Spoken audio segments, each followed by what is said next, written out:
Hey everyone, Elizabeth here. The Last Laugh delivers stories that leave you speechless. If you're here for it, hit subscribe and let's go. The envelope arrived on a Tuesday. Cream-colored, expensive cardstock.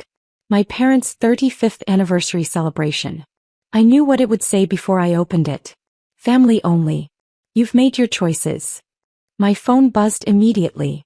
Dad's text. Your sister's partner is an attorney. Brandon's family will be there. This is important for our reputation. I stared at the message for a long moment, then typed back, understood. No argument. No plea to be included. Just acknowledgement. My sister Rachel called within the hour. Mom's really stressed about the guest list. You know how it is.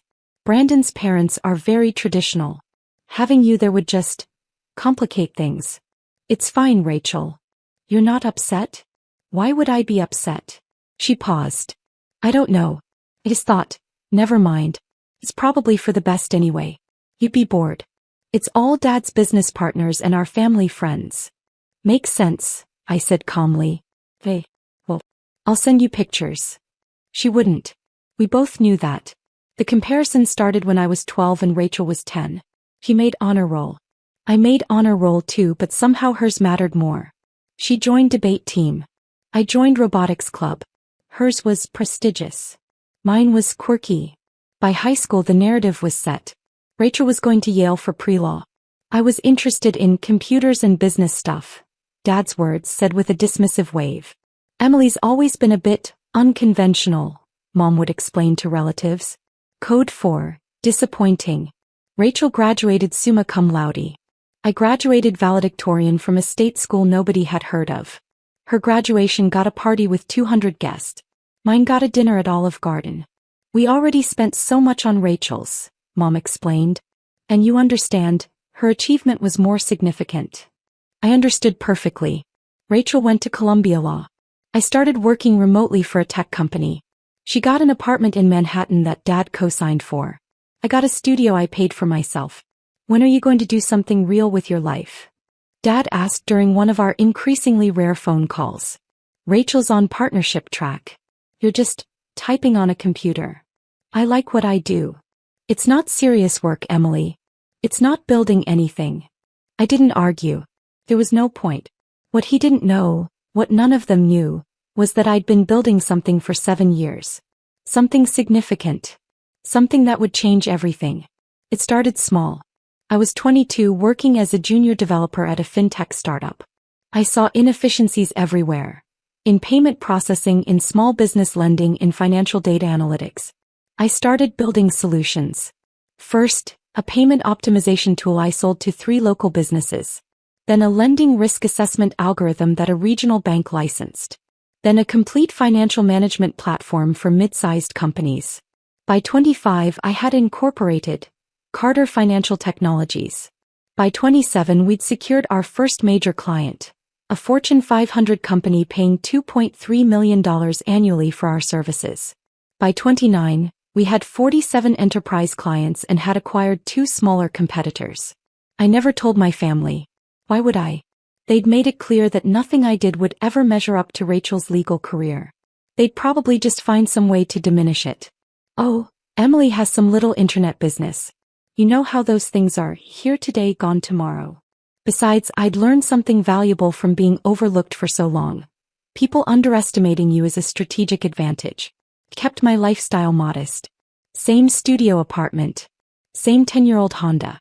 Same simple wardrobe. At family dinners, back when I was still invited, I'd let them talk about Rachel's cases, Rachel's partnership prospects, Rachel's attorney boyfriend Brandon. And what about you, Emily? An aunt would occasionally ask out of politeness. Still doing the tech thing, I'd say with a smile. Pays the bills. Dad would change the subject quickly as if embarrassed. What they didn't know, Carter Financial Technologies had just been valued at $890 million in our Series D funding round. We were on track to break $1 billion by year-end. What they really didn't know, I'd been quietly acquiring equity positions in struggling companies for the past 3 years. Including a controlling silent partnership in Dad's commercial real estate development firm, which I'd been funding through a labyrinth of investment vehicles to keep my identity hidden. Dad thought his mysterious Apex Capital Partners investor was some faceless institutional fund. He had no idea Apex's sole principal was his disappointing daughter. I'd provided $340 million in credit facilities to keep his business afloat during the commercial real estate downturn.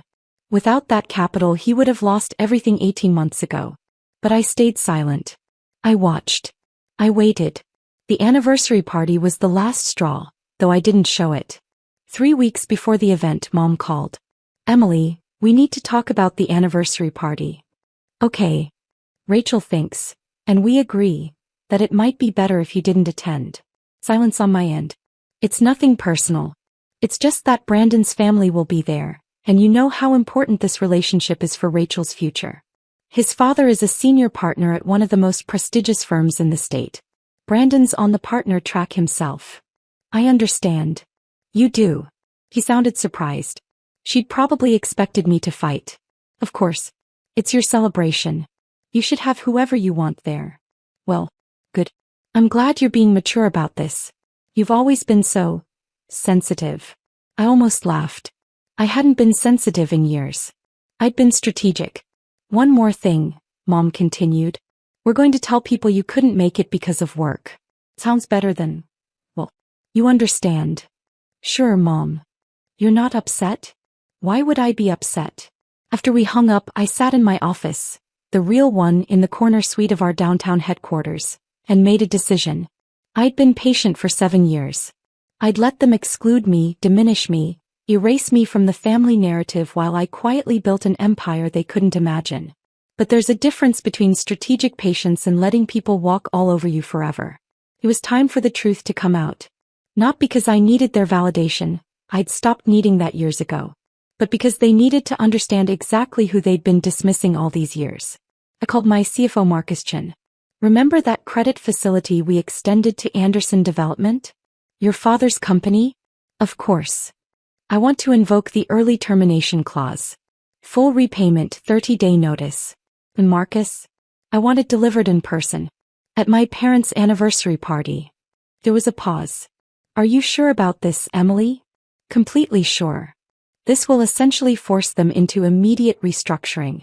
Possibly bankruptcy if they can't secure replacement funding quickly." "I'm aware. Send David Turner from First National. He's been their relationship manager. He should deliver the news personally." "Understood. I'll make the arrangements." The Riverside Country Club. Of course. Dad always chose venues that screamed old money and traditional success. The kind of place where Rachel fit perfectly, and I never did. I wasn't planning to attend. I'd made my peace with exclusion. But 3 days before the party, I received a different invitation, from David Turner at First National Bank. "Miss Carter, given the sensitive nature of this matter and your relationship to the borrower, I thought it appropriate to extend you the courtesy of attending the event where I'll be delivering the notice. Your presence is not required, but as the principal of Apex Capital Partners, you have every right to be there when your investment decisions are communicated." I smiled when I read it. David was a thorough professional. He understood exactly what this was really about. "IRCD, I'll be there. But I'll arrive separately. They don't know about my involvement yet." The night of the party, I dressed carefully.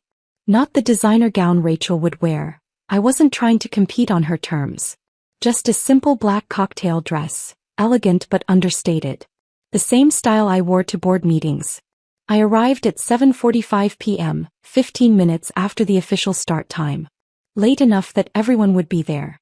Early enough that dinner hadn't been served. The valet looked at my Honda with barely concealed disdain. "Are you attending the Anderson celebration?" "I am." He glanced at his list. "I don't see your name." "I'm family. Emily Carter." "Check with the hosts." He radioed inside. A long pause. Then, "They say, they weren't expecting you." "I'm sure they weren't. But I'm here." He reluctantly took my keys. The ballroom was exactly what I'd expected. Crystal chandeliers. String quartet. 200 guests in formal wear. Dad in his best tuxedo playing the successful businessman. Mom in a gown that probably cost more than most people's monthly rent, playing the gracious society wife. And Rachel, stunning in an emerald dress, Brandon at her side looking every inch the future legal powerhouse. I walked in quietly. Nobody noticed at first. I took a glass of champagne from a passing waiter and stood near the back, observing. Dad was holding court with a group of his business partners, laughing about some golf game. Mom was introducing Rachel and Brandon to someone important, probably Brandon's senior partners.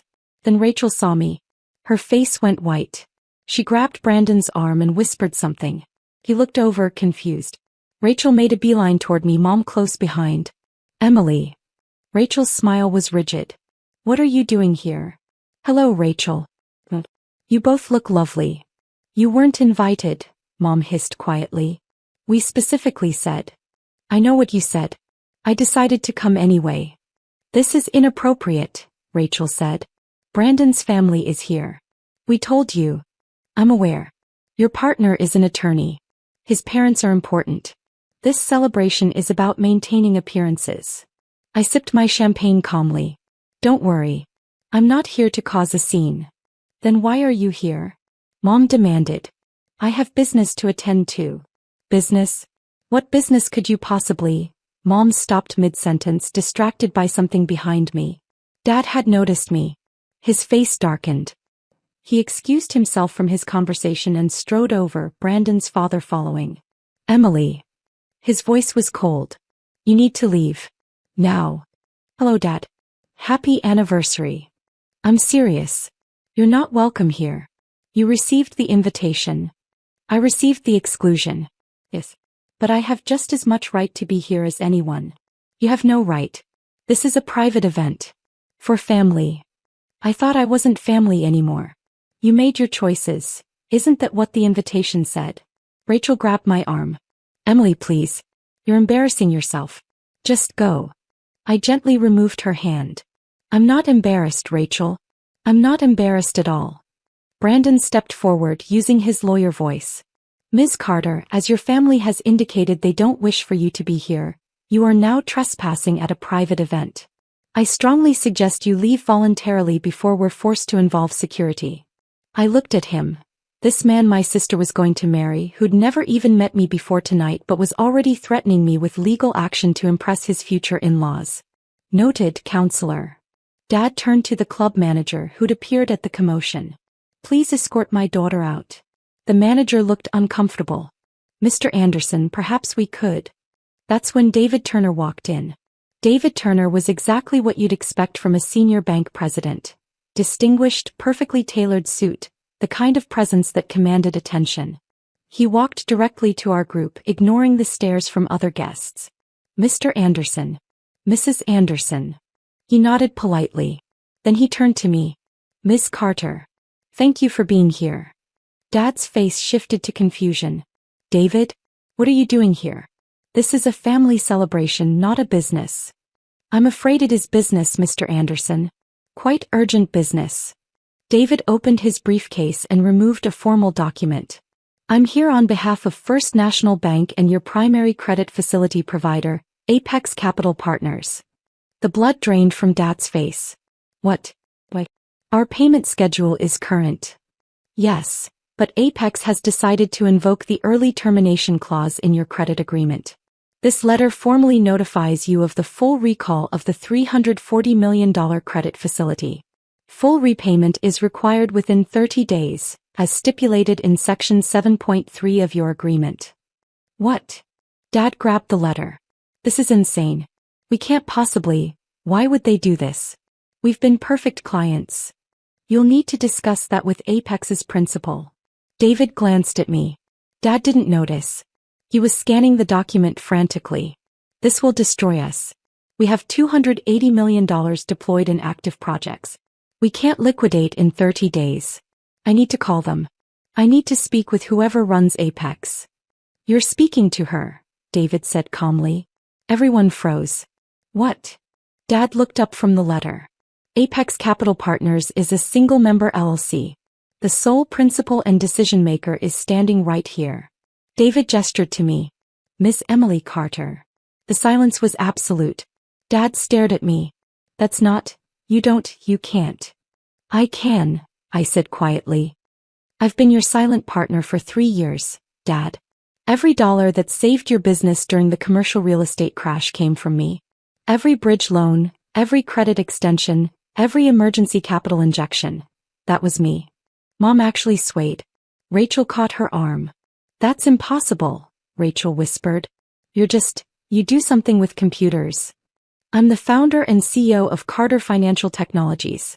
We're valued at $890 million as of our last funding round. I have equity positions in 17 companies. Apex Capital Partners is my private investment vehicle for distressed asset acquisition and corporate restructuring. Dad's firm is one of 12 companies in my portfolio. Brandon's father spoke for the first time. Carter Financial Technologies? You're E.M. Carter. Emily Marie Carter. Yes. We've been trying to recruit you for our corporate clients for 2 years. You're listed in Forbes 30 Under 30. You were featured in Fortune last quarter. Brandon pulled out his phone, typing frantically. His face went pale. Oh my God. She's telling the truth. Emily Carter, founder and CEO. There are pictures. Articles. She spoke at FinTech Summit last year. She's worth. He stopped, staring at his phone. What? Rachel grabbed it. Her hands started shaking. David filled the silence. Ms. Carter's personal net worth is estimated at $470 million. Her company is projected to exceed $1 billion valuation within 6 months. Mom sat down heavily in a nearby chair. Dad was still holding the termination letter. Why? His voice cracked. If you had this kind of money, this kind of success, why didn't you tell us? I looked at him, really looked at him. This man who'd dismissed every achievement, every effort, every part of who I was for my entire life. When would I have told you, Dad? At Rachel's graduation party, when you explained mine wasn't significant enough to celebrate. At Christmas, when you introduced me to your friends as our other daughter, she does something with computers. At Thanksgiving, when Mom explained I was unconventional to justify why I wasn't married to an attorney. Emily, Mom started. Or maybe I should have told you when you uninvited me from tonight. When the invitation said I wasn't family anymore. When you decided that including me would complicate your image. Rachel was crying. We didn't know. If we'd known. You would have what, Rachel? Treated me differently? Valued me more? That's exactly the problem. You only care now because you know what I'm worth. 3 hours ago, I was still the disappointing sister who wasn't good enough to attend your family celebration. I turned to David. The termination notice stands. 30 days full repayment.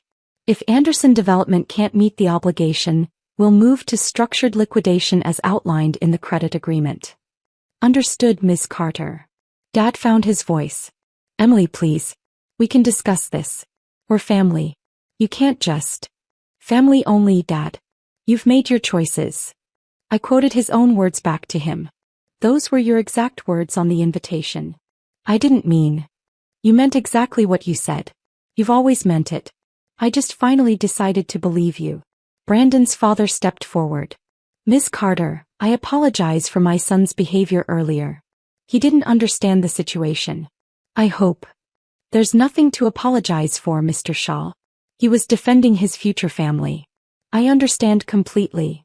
I looked at Brandon and Rachel. Congratulations on your engagement, by the way. I'm sure you'll be very happy together. Rachel sobbed. Emily, I'm so sorry. I didn't know. We didn't know. That's the thing, Rachel. You shouldn't have needed to know. If I was worth including in your life, worth treating with basic respect, worth acknowledging as family, that shouldn't have depended on my bank account. I left before dinner was served. David walked me out. That was professionally satisfying, he said quietly. In 30 years of banking, I've never seen anything quite like that. Is that approval or criticism? Observation. Though between you and me, they deserved it. My phone started ringing before I reached my car. I declined the call. The mom. Declined. Declined. A text from Rachel. Please. Can we talk? I'm so sorry. We all are. Please don't do this. I turned off my phone. The next morning my office phone rang. My assistant, Emily, your father is here. He doesn't have an appointment, but he says it's urgent. Tell him to schedule through proper channels. I'm happy to discuss the credit facility termination with his legal representation present. He's crying, Emily. In the lobby. I closed my eyes. I'm not available. 3 hours later, Rachel appeared. My assistant tried to stop her, but she pushed into my office. Emily, please. You have to listen to me. I don't have to do anything, Rachel. Dad's business will collapse. He'll lose everything. Our family will lose everything. Your family, I corrected. You made it clear I'm not part of it. That's not what we meant. It's exactly what you meant. For my entire life, you've all treated me like I was less than. Not good enough. Not successful enough. Not worth celebrating or including or acknowledging. And now that you know what I've actually accomplished, suddenly I'm family again. We made a mistake. You made a choice. Multiple choices. For years. This isn't about one-party invitation, Rachel. This is about a lifetime of being dismissed and diminished and erased. She sank into a chair. What do you want? An apology? We're sorry. We're all so sorry. I don't want an apology. I wanted a family that valued me before they knew my net worth. But I don't get to have that. So instead I get to make my own choices. The way you all did. So this is revenge? This is business. Dad signed a credit agreement with specific terms. I'm enforcing those terms. If he'd borrowed from any other institutional investor, they'd do exactly the same thing if it suited their portfolio strategy. But you're not any other investor. You're his daughter. Am I? Because the invitation said otherwise. Rachel left crying. Anderson Development couldn't secure replacement funding. The commercial real estate market was still too unstable, and Dad's debt ratios were too high for traditional banks after I withdrew my support. They restructured. Sold off their premier properties. Dad's partners bought him out at a fraction of what his stake had been worth. He went from running a $500 million development firm to working as a consultant for his former company. Mom had to sell their house and downsize to a condo. Rachel's wedding was postponed. Brandon's family quietly suggested waiting until the family situation stabilized. Code 4. Until the scandal of Dad's business collapse died down. My phone calls and texts from them eventually stopped. 6 months after the anniversary party that wasn't, I received one final message from Mom. I understand if you never want to speak to us again. I understand we failed you as parents, as a family. But I need you to know, I'm proud of you. I always should have been. I'm sorry it took losing everything to see what we had right in front of us. You don't owe us anything. But if you ever want a relationship, we're here. We'll wait. We love you. I'm sorry it took me this long to say it. I read it 3 times. Then I filed it away. Maybe someday I'd respond. Maybe someday we'd rebuild something. But it would be on my terms when I was ready, if I was ever ready. For now, I had a company to run, an empire to build, and a life that was entirely, finally mine. The disappointing daughter had disappeared. E.M. Carter, CEO, had taken her place. And she didn't need anyone's approval but her own.